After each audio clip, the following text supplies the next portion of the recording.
اکثر لوگوں کے ذہن میں ایک سوال آتا ہے کہ ایک بندہ بڑا نیک ہے، متقی، پرہیزگار، نمازی ہے، لیکن وہ بڑی تنگ دستی والی زندگی گزار رہا ہے۔ کبھی وہ بیمار ہو جاتا ہے، کبھی کوئی نقصان ہو جاتا ہے، کبھی کوئی مصیبت، کبھی کوئی پریشانی، اور اس کے مقابلے میں ایک دوسرا آدمی بے دین ہے، بے نمازی ہے، لیکن وہ بڑی خوشحال زندگی گزار رہا ہے، اس کو کوئی پریشانی، کوئی ٹینشن نہیں ہے۔ اس سوال کا جواب جاننے کے لیے ایک بنیادی بات یاد رکھیے۔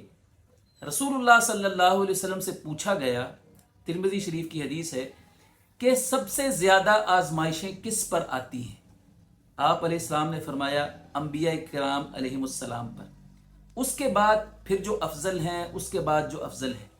آپ نے فرمایا کہ جو بندہ دین میں جتنا مضبوط ہوتا ہے اس پر اتنی ہی سخت آزمائش آتی ہے، اور جو دین میں نرم ہوتا ہے اس کی اوپر جو آزمائشیں آتی ہیں اللہ کی طرف سے وہ آسان ہوتی ہیں۔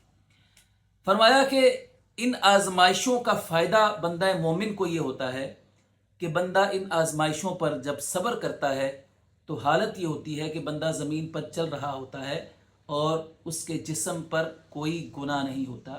صبر کی وجہ سے، آزمائشوں پر صبر کی وجہ سے اللہ تعالیٰ اسے گناہوں سے معاف کر دیتا ہے۔